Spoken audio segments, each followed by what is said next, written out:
Thank you. And of course, a very obligatory thank you for having me again. I love traveling around and telling people about the things that I play with and do. My name is Nikola. Like most of the time I spend my days working in mobile games, but whenever I get a chance, and I tend to get a chance a lot, I love to play with all the Houdini stuff. And recently, for the last couple of years, I've been playing a lot with cops. Did a couple of talks. You can probably find them online to check out what I do.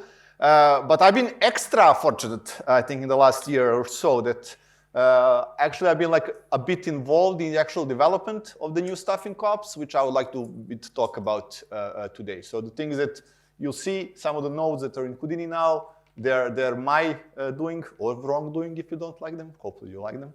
But let's see. If you have any feedback, you can probably talk to me after this. And like, you know, if you've seen any of my talks, you know that I tend to ramble a lot about many experiments that I do. So this will probably be like the shortest and the most focused talk I think I've ever did, which might be a fun experience. So let's get this show on the road. In the very like usual Houdini fashion that we got spoiled to, over the years and the releases, I've been told, I haven't checked to be honest, so there's a leap of faith, but I don't doubt it at all. There's like 123 new nodes just in Copernicus in Houdini 22, which is like, wow. I cannot even imagine what's the actual number when you take all context into consideration. And these are, I think, all of them, all the 123, which is a huge list. So like a huge kudos to all the developers, like really putting a lot of stuff every release for us to play with. It's getting like, slow down a bit. It's getting hard to pick up all these things every year in a year, you know. Think about us, the users, a little bit. But I will be focusing today's talks, I'll be focusing on like only these ones. Mostly the Grunges that I worked on. Two generators, the NIST generator, the VIV generator, and the mass combine node, which is a small but I think very powerful tool that kind of helps you out. So the Grunges, I think that we can all maybe agree that they were kind of a bit missing. We promised some of them some time ago, but they're finally here. And if you're ever doing, especially me coming from games and everything, when I'm doing texturing, you tend to base a lot of things on Grunges. I mean, even they are Grunges, they're probably best for Grunge things. They are super useful when you're building your textures, either for color variation or some detailing that you want or whatever. You could like do it with noises in Houdini, but you need to like, I don't know, maybe start building them up every single time. Now we're hopefully giving you a tool set to have a little bit more freedom when you're approaching your texturing workflows. But hey, it's Houdini, you can use it for whatever you want. Maybe you can drive some cool new pyro simulations with them. So we're introducing the 9 new Grunges in this release. If you tend to like them, maybe we can work on some more to be discussed, probably. And we try to build them probably in like the most versatile way that we could find. We try to build the ones that are, you know, maybe more like kind of with kind of less subtle local variations, you know, things like rusty surface maybe and moisture. Galvanized steels with kind of very sharp transition between layers. Similarly, maybe sheets with very kind of sharp transitions, and some which are more purpose-built, like drips, small spots, streaks, and maybe specifically wipe trails, which is, I don't know, I would say the least versatile one, but you can still use it to like build a lot of stuff. And there is one which is a bit off, strange out of the bunch, that's bark strips, which is, I would say, maybe the most organic-looking one that you can use along the set. You can probably kind of get a sense of them, how they look, either as a roughness map, so you can like sense the local color variations, or as a displacement, so you can maybe like get a more better sense of the actual shapes they are inside. And because they are basically built mostly on top of like the noises that already exist in Houdini, maybe you get a chance, you can like go in and maybe see and make your own versions if needed. We kind of try to, well, first of all, unify the interface. So it's kind of maybe similar to what the noises already have. Especially like special thanks to Alex who kind of helped me out unifying all of these things, because I went wild with the parameters at first iteration. So thank you, Alex.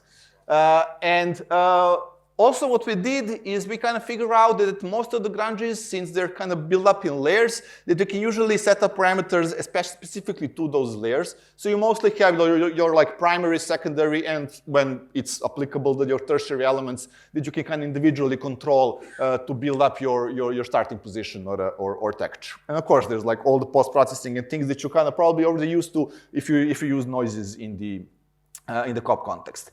And like I said, grunges are usually best for grungy things. And what better showcase to show grungy things than like a ruined, submerged basement with old pipes and everything.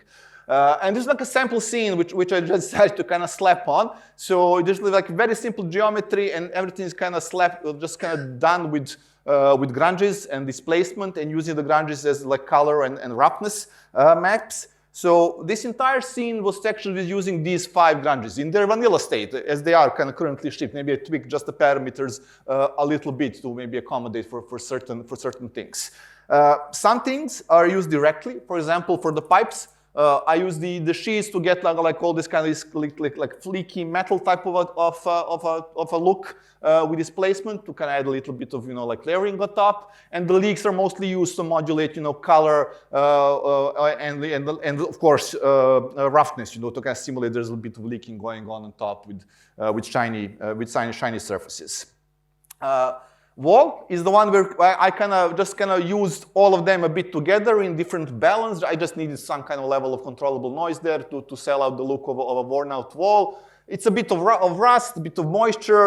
I subtracted the mold spots to give some holes, just in the kind of trying to build something and it works. And you can actually with XPU and displacement is quite fast. You can almost interactively play like with combining these textures in different sizes until you get something which you're kind of happy with. Water was just kind of a bit of a test to see what I can do. It doesn't have any actual translucency or transmission. They're trying to kind of fake a little bit of a gooey, greeny substance. So I just used moisture to kind of modulate anisotropy on the roughness to at least kind of simulate their parts, which are kind of maybe a bit more deeper than others. And like a threshold value of the sheets to kind of get that glow, something that maybe like Ninja Turtles were created, for those who remember Mutt again. Other things, for example, leaky streaks and drips. Actually, this is drips, not leaky streaks. This is drips. They're super useful for drippy thing, and keeping Flippy from putting their nose in a place that shouldn't be put. Again, mostly I just wanted to kind of see what can I get out of the vanilla state of the nodes without kind of playing with them too much. This is drips just in like 3 or 3 size variations being mixed together to just kind of give you a sense of this kind of water. And I'm modulating the roughness of a highly transmitting material to kind of at least to trying to sell that look of a steamed glass while Flippy is showering. Barks, like I said, mostly useful for organic things. This is me just playing around.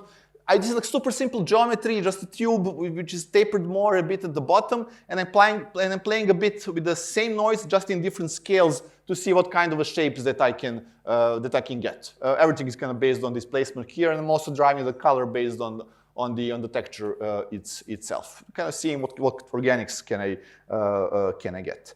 But you don't necessarily have to use them for what their kind of name says, I would say. This is galvanic noise. I just try to make like a full-blown environment, like, I don't know, like some for pools or whatever.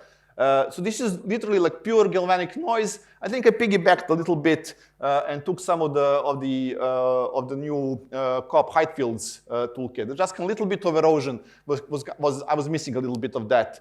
And I don't know, I think I added some high frequency details just to simulate a little bit of rocks on the top. But it's basically galvanized steel turned into a terrain environment.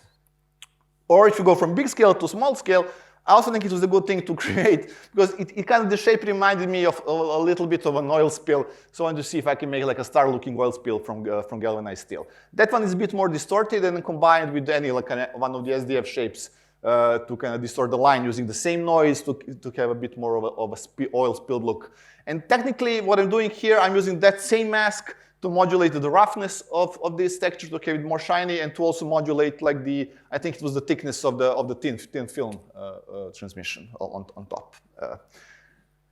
Wipe trails, I mean, yeah, wipe trails, you can probably use them for wiping, but I thought it would be a good idea, you can also use them as like, tire tracks. This is one of the old VR sculpts that I did that I never finished, and I thought it would be a good thing to repurpose it because it has one wheel, and it kind of feels good to use with wipe trails. That's going to simulate, hey, there's a lot of like mono wheel robot drifting going around here. So you can see, like these branches, I think they can be like super useful out of the box. And I'm sure that once these are in your hands, we'll see a lot more, like even better results going on. So hopefully you will like them, and hopefully they'll be useful to you, all of you. And if you really like them, we'll probably set out to create some more. Moving on to the Vive, the first generator that we're going to talk about this. I mean, I think that the Vive generally, you should feel at home. I mean, technically it's not that complex of a generator, but I also think it's very versatile. Since it's heavily based on the tile pattern, why is the video stopped? Should work, okay. Please don't stop. Okay, well, maybe I'm talking too loud and I scared it. Well, okay. Talk quieter. Okay, so if you ever use the tile pattern node, like the interface probably going to be, especially the upper part of the interface should be kind of familiar to you because it is leaning heavily on that node. So you have your rows, columns, something as like a multiplier, which basically just kind of complicates like recursively the entire Vive. And you have your like column and end tile arrangement, which is basically kind of masking between those specific parts of the Vive. And then you have other things you can definitely control, like the row and column instance, which are individual gaps between the horizontal and vertical Vives. Maybe you want to like soften the edge a little bit. And we also give you control over that like gradient trap on the edges. If you want to make it like the Vive going up and down a bit, steeper or softer, you can remap that. And there's a bit of I don't know, like secondary details already implemented into the generator as well. We call it the fiber, so you get a little bit of details if you want, but you don't necessarily have to use them because they're kind of probably will get kind of old pretty soon. But you can of course build your own on top. What I really like is that you can accept like any custom shape as a pattern. And what you usually do, especially when you're trying to build more complex things, is you'll use something like a checkboard to drive the mixing of the Vives. So you can create like double Vives or triple Vives or whatnot, or use any of the basically any mono input can be placed into, and it will kind of threshold that and find a way to kind of create the Vive. And if you're maybe even trying to build something very specific, like this is the Vive that I need to design for some reason, you can just use a paint node and paint out which parts of the Vive you want to be up or you want to get down to get your base shapes. So I really like the new paint in Cops. It helps out with a lot of things many times. And you out of the box, you can technically get like shapes like this. This is just a kind of quick test that I did. I don't know, like a bamboo Vive or like basket Vives in a couple of styles. It doesn't even necessarily have to be a Vive. This is just my rendition of I don't know, like a rubbery surface that has some kind of Vive-looking pattern. And this is me playing with those kind of secondary details on top with fibers to trying to get some kind of a fiber, carbon fiber type of a Vive. So Vives are kind of generally easy thing to do. Now, hopefully, what's especially cool, I think, is that with this node, you also get two very nice outputs. That's IDs and especially the second one, which is UVs. So IDs are kind of aligned in the sense that you get like odd IDs for vertical Vives and like even IDs for horizontal, or it's the other way around. I might be mistaken. But what's cool with UV is that you can now basically UV map any other shape on top of your Vives. So you can just use Vive as an underlying structure to start combining whatever you want in a Vive-like fashion. So that means that you can start building shapes like this. You can start with just like a Vive and then use like a checkerboard masks to modulate it to get these kind of double Vives. Then I separate it into two nodes just so I can have like clean UVs. I get the UVs for those nodes, and now I can start building my Vive in like two different streams, but combine them in the end. So for the vertical, like these middle lines, which are supposed to be like sticks between like those intervened leaves, I just use the shape and I build a completely different from the tile pattern, and then I combine them together in the end just on kind of max blend, and it fits together perfectly because everything is derived literally from one node that you start. So you can like just use the Vive to build the underlying structure, And then you get the UVs and IDs if you want to weave anything else that kind of needs to be woven. I think that's the word, right? So you can get shapes like this, you know. You can like do weaves inside weaves. You can combine knit with weave. You can build your custom shapes. You can maybe weave ropes, or get your things just weave ahead, I guess. Next one is knitting. Now knitting is a bit different in a sense because it's a bit different generator than weave. Hopefully, yeah, you can build things like this using it just on a texture level. So this is like, I don't know, this is just from the knit outputs used to displace very simple well-simulated geometry and just added a little bit of fibers on the top. Now, weave is a bit different, the knit is a bit different than weave because it we decided to try to cover maybe 2 use cases, which means that technically it has 2 shapes inside, and the video is not playing again. Let me see. Okay, work. Yeah, just some positive reinforcement. You can do it. Oh no, you cannot do it. You can do it, and you will still be doing it. Yeah. Okay. Okay. Oh. Okay. Don't breathe. Just talk silently. So what's the idea behind it? Basically, like underlying, you have 2 types of, we call it knit shapes. I mean, we call it purl and knit. I mean, technically, it's maybe not the most accurate technical terms, but we just need to separate them in a way. So basically, knit shape, the one that you see here, is the actual knitting. So it's designed to be interlocked. It's designed to have like the knit and the purl side, so that you can flip it. And it's very parametric in its design. So you can adjust your wave width, your height, it's actually being built in a 3D space behind the scene and then rasterized to UV, to Copernicus space. So they're like an actual kind of a knitting way of doing things, like accurately, physically accurate. On the other side, the what we call purl shape is like way more separated. It's kind of meant to simulate only the top parts of the knit, so it doesn't. So you don't have to actually worry about interlocking. So you can just build your shapes and combine them in any way that you see fit. Why is that cool? Because you can definitely have a way like more freedom in the control of how that part of the knit is designed. So we can like easily define like how big is the bulge, how much the ends of it like bend and whatnot. Why is that useful? Is that you can use that to not only build like densely woven knitted things. Sorry, I'm probably gonna mix those terms. But you can also use it to build, ropes and things like that. Everything that kind of maybe can look like it's interlocked on the surface. And yeah, this is how kind of baby. Well, once you have your shape design, you can go back to the other tab and come on. Maybe the trick is to be silent for the first 3 seconds and you can do it. Come on, don't stop. Oh no. There's always something happening, right? Bear with me. If it stops again, never mind. I'll just talk and you imagine the sliders are moving and beautiful things are happening. I mean, you're technically not missing that much in this video. Hopefully others will work. Or, if you bear with me for a second. So once you have your shape done, you go back and you're basically leaning on like all the number of rows and points to generate your weave shape. And like out from that this kind of a per node basis, out of the other controls that you have here, we decided to kind of ship a little bit of presets for every knit shape. So these are the ones for the purl. So these are the presets that we ship for the purl shape, and these are the ones for the knit. As you can see, like these are way more like on the creative freedom side and actual technical accuracy of what you would get with knitting.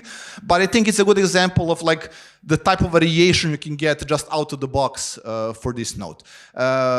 What is Another layer of cool things is that when you start working with all the additional inputs that the actual node has, because I think that's where the actual true power gets, because you can modulate all the possible things like per nit, per shape, you know. So you can start building things like this, which are way more complex types of nits. So even like from the most simple thing, you know, just a kind of flipping parts. So you have some parts of your nit which are like one or the other shape. You can use like a checkerboard for that. Or if you want, you know, like the opposite rotating rows, for example, when you're building ropes or something like that, you can use very similarly like a tile pattern or a checkerboard to modulate both like the angle, which is being remapped, and the flip. So you get, you know, shapes like that. And then you can increase complexity, of course. You know, for example, I'm modulating here way more things. I think this is modulating both like the stretch and the angle, and even the stretch is non-uniform. So you get in the end something which is a kind of fairly complex type of a knitting, and you still maintain control over every individual like piece of segment of it. You know. So how, I mean, then you can again start like increasing complexity over time. So here I'm using like initial knit to build that, you know, like initial vertical rows of knitting shape. Then I just kind of distort them in a way using a very simple, you know, like smoothed gradient. Then I create a mirrored copy of it. There's like, I add values to one, remove values, then I blend on max to get kind of this shape. And then you can just kind of tile it to repeat, to get this, you know, repeated. And then I use the second knit to build very similarly, but again, a bit different, like underlying structure with very similar approach that I did before. And then I blend them to get, you know, a shape like this. And then, you know, these are the results you can get fairly quickly, you know, just using like this node with a couple of like very like specifically tweaked inputs. Okay, so that's neat. That's neat. Ah, you're alive. Nice. Okay, the last thing that we're going to talk about today, we're going to showcase is the mask. Technically, I think it's called mask combine in the end. We were discussing the final naming. I think this is going to stay as the final name, probably. It's going to be the mask combine node. And this is like very, I think in design and concept is very simple node, but at least to me, someone who likes like texturing like very specific assets, this helps my workflow a lot, you know. It really helps me do things like this, like procedurally, immediately in Houdini. So what's the trick about this node? So the underlying concept is that you use this node to plug whatever, you know, like mono or like vector-based output. It's usually going to be your baked mesh maps, but it can be anything else. You just pack everything that you want into a single cable. You plug it into that mask, and you can start building your custom mask out of all those combinations that you have inputted in the node. So it's kind of one node that can combine everything that's coming in its input to create you like a mono mask output in the end. So you can get, for example, your baked out texture maps. You can also like cable pack a bit of like all these new, I've been told, very good looking grunges into the cable merge. You put that in a mask and you can start combining them. And I just realized that I'm probably the only guy who still recorded this in the old UI version of Houdini, right? Am I the only one? Really? I apologize. I'm deeply sorry for not hyping the new UI. I feel ancient now. Okay. You also now need to imagine this is new UI for your own benefit. Okay, so technically, now back to the topic. So you take this node, it just kind of takes whatever input that you have. You have a drop down of, you get this multi-parameter layered system that you can like change the order. And for every layer, if it's a mono layer, you can just kind of remap it, blur it, which I think by its own self is kind of good enough to build very complex masks. But on top of that, it will automatically recognize if one of the inputs is like a UV or a vector. And then you can choose how you're going to convert that vector to a mono, whether if it's like by light direction or average, or just picking one of the channels, you know. And so the workflow, it then kind of works like this. No, please play. Okay, please don't stop. It's working. Okay, good. I should talk fast, I guess. So, I mean, how the process, for example, for this dragon. So you can see me working. This is now my usual way of approaching like this procedural type of texturing of assets. So I'm heavily leaning on grunges here to kind of build my local color variation for the specific parts of and then I'm heavily leaning on the mask, on this mask combine to build a specific mask that I want to apply that kind of version of a material or a texture, you know. So I'm building my blue elements and I'm building my white elements. Then I'm using all the kind of bake mesh maps to build a specific material, and then I apply it. For example, I'm like using like the light direction from below to kind of apply just water, like white colors underneath this dragon's chin. And it's like once you get used to it, I think it gets quite fast. So for example, I'm isolating mostly like thin areas for the thickness map and maybe some from the curvature mask to apply, you know, some like different color for the skin, especially for the thin areas, for example, for the wings. And then a different approach that I, for example, did for the bony parts is that first I'm building the actual mask and I'm deriving the color from the mask itself. I'm just kind of converting that mono to an RGB to get that, because I like the value distribution inside of the mask so much that I just use it to get the texture as well. And you can repeat the process, you know. Similarly for the egg, I just kind of build the white part of the egg or the orange part, so like the husk of the egg first. Then I just use the new like mold grunge to add a bit of the spots on the top. This is a bit different in a sense that because one of the things that I baked out is mesh maps were the masks for every named piece of the geometry, and then I got IDs from them. So I also got the specific IDs for every single eye, and then with ID to UV I can get the center of that UV island, so I can actually build, you know, like concentric looking parts of the eye to kind of match what it needs to be matched. And you can get results like this. Of course, I had to animate it in the end. I felt ashamed not to kind of move it. And did like, you know, a little bit of key effects, very simple rig. And since I'm not an animator, there's 0 keyframes here. I just heavily relied on sinus and cosinus functions to do all the. Oh, and the IK secondary motion in key effects. I love it. But I will try RBD, Sasha. That also sounds good. Yeah. And in the end, I just want to like kind of quickly say that, yes, I've been focusing on things that I worked on for the latest release in Houdini, which I think going to help a lot with texturing certain things, but it's COPS. And I really think that it works well with every other context, especially for things that I kind of like to play with. So just kind of as a showcase, like I try to make so many things with COPS, like motion graphics, use it as a render filter, generating variations on scale, even using it as a render engine. So those two bottom left are rendered in COPS from very simple geometry. I'm just rasterizing some geo attributes and trying to render things. Even, you know, like doing simple 2D animation and like putting, you know, track 3D objects.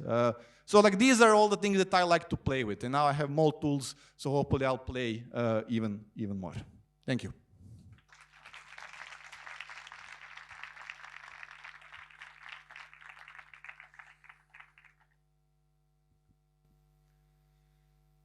Hopefully we'll get it does work.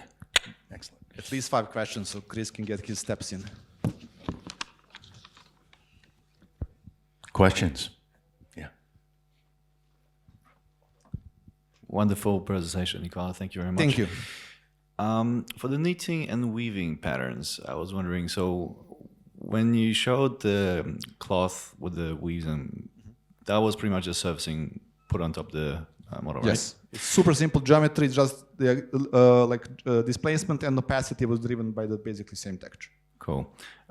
Is it possible to export the weaves and knitting patterns into subs as geometry, I wonder? Let me think. So for the weave, you can probably do something in a sense that I mean, you have black and white values. You can probably regenerate mesh in some way. Knitting will probably be way more difficult, especially for that like single shape, because that's completely 2D. But if you dive into the node and go to the other, the actual interlocking shape, that's underline built by 3D splines. So you can actually maybe extract them, you know, hack it and just grab it on some ways. You can have it on top as well. We had a lot of discussions in a sense like where this should live and how this should be built. In the end, we wanted to build like a texturing tool, not something that is kind of SOP based, like because if this was supposed to be geometry based, it would need to be like way more complicated. But maybe we'll build something similar one day. Thank you. There's a question all the way back there, Chris. I saw that too. Thanks. Oh, sorry. Mine, okay. Thanks. Hi. Do you think you will do something like smart materials in the future? We might do some recipes or something. We are discussing it because, now we have the underlying things that we need to build those. Not sure if those will become like actual part of Houdini or maybe go somewhere on like a content library or something. But what I also want to maybe avoid is the kind of doing like, I don't know, if you give you 10 materials, it's probably not going to be useful for you because everybody will use those 10 same. But it's going to be very difficult to give you like 200 materials. What is maybe the best way to do is that we maybe build like presets of like masks that you can use, and then you go and mask whatever you wanna mask out. In my opinion, that's maybe a better approach than actual going full-blown materials. Yeah. Cheers. Hiya. Is there any way for file caching, like textures? Would they be JPEGs or like raw EXRs? You can export whatever you want. There's a ROP node and you can output. There's also like now a stash node in Copernicus. You can just stash, that works like a SOP level stash, but on a COP level, you can stash inside. But it's actually super easy to cache out textures, whatever you want in COPs. I love because you can just put everything in one cable and just plug all of that into one ROP out node and separate by like layer name and just spits out all the files like with one node. And you can use EXR, PNG, whatever format the Houdini supports. Okay. Yeah. So there's no like sort of convenient wrapper of output, input, cache to disk. You have to handle the ROP and then a new file node yourself. I think it's super easy. It's like one node to drop. That's as wrapped as can be, right? You can, but I don't know. That's super easy for me, but I don't know what's your specific use case. Maybe we can talk a bit later. If you have a very specific use case, maybe I can help you like set it up. Should be easy. It's just kind of file saving. Yeah. Cool. Thank you. And the last question is up here.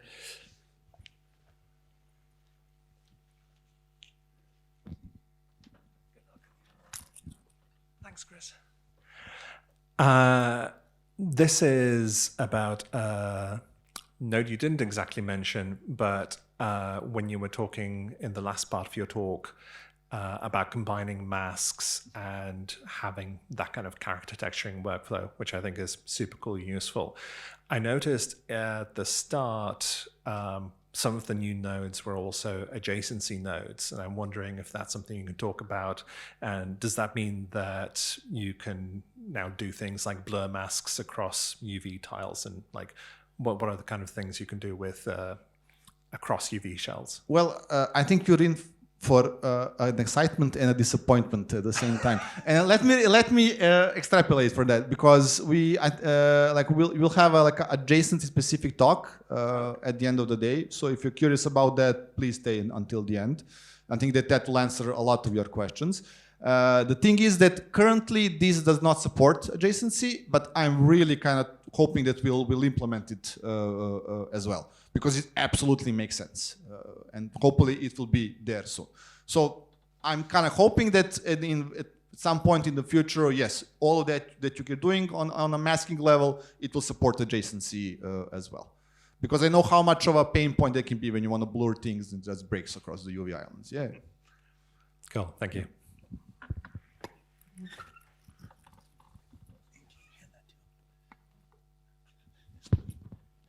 Awesome work, Nikola. Thanks so much for taking us through that. Thank you.